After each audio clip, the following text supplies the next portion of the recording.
ஆசீர்வாதங்கள், ஐஸ்வர்யம், ஆரோக்கியம், ஜனத்திரட்சி, ஊழியர்கள், கமாண்டர்ஸ், உங்களுக்கான டிவைன் கனெக்ஷன்ஸ் எல்லாம் நீங்க இளைப்பாறுதலுக்குள்ளே வரும்போது வருகிற வருஷம் பெருக போகிறது என்று கர்த்தருடைய ஆவியானவர் சொல்லுகிறார். கரங்களை தட்டி கர்த்தருக்கு நன்றி சொல்லுவோம்.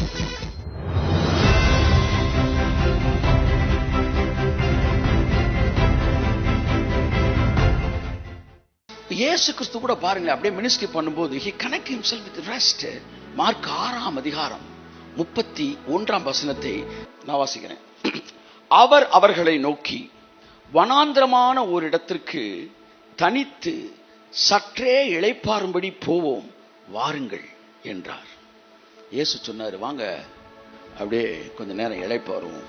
இன்னும் செய்திக்குள்ள வரல, உங்களை ரெஸ்ட்டுக்குள்ள கூட்டு போயிட்டு இருக்கிறேன். இனிமேல் தான் செய்தி நான் கொடுக்க போறேன். வாங்க அப்படியே இளைப்பாறுதலுக்கு போகின்றார். அப்ப சீசர்கள் எல்லாரும், ஜனங்கள் வருவதும் போவதுமா இருந்தபடினால் இயேசுக்கு ரெஸ்ட் தேவைப்பட்டுச்சு. அதனால சீசர்களை கூப்பிட்டுட்டு, கொஞ்சம் வாங்க அப்படியே ஒரு ரெசார்ட் பக்கம் போயிடுவோம்டா, அவுட்ரு பக்கம் போயிடுவோம்ட்டார். போயிட்டு அப்படியே அப்படியே இளைப்பாறுதலுக்கு இல்லை, அவர் இளைப்பாறுதலுக்கு போவோம்னார்ல. ஒரு விஷயம் தெரியுமா உங்களுக்கு? அங்கதான் 5 அப்பம் 5000 பேருக்கு பெருகுச்சு. வாருங்கள் இளைப்பாறுவோம்னாரு. 5 அப்பம் 5000 ஆயிடுச்சு. எல்லாரும் சொல்லுங்க, வாருங்கள் இளைப்பாறுவோம். அப்படி கையை நீட்டி சொல்லுங்க, வாங்க வாங்க இளைப்பாறுவோம். நீங்கள் இளைப்பாறுதலுக்குள்ளே போகும்போது நீங்கள் பெருக ஆரம்பிப்பீர்கள்.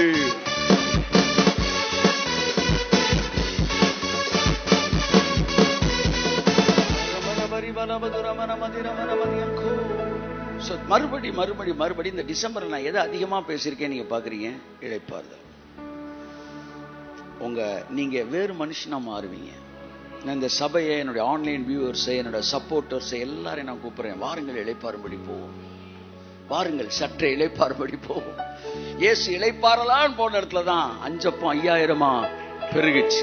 உங்கள் வாழ்க்கையில் இருக்கிற ஆசீர்வாதங்கள், ஐஸ்வர்யம், ஆரோக்கியம், ஜனத்திரட்சி, ஊழியர்கள், கமாண்டர்ஸ், உங்களுக்கான டிவைன் கனெக்ஷன்ஸ் எல்லாம் நீங்க இளைப்பாறுதலுக்குள்ளே வரும்போது வருகிற வருஷம் பெருக போகிறது என்று கர்த்தருடைய ஆவியானவர் சொல்லுகிறார். கரங்களை தட்டி கர்த்தருக்கு நன்றி சொல்லுவோம்.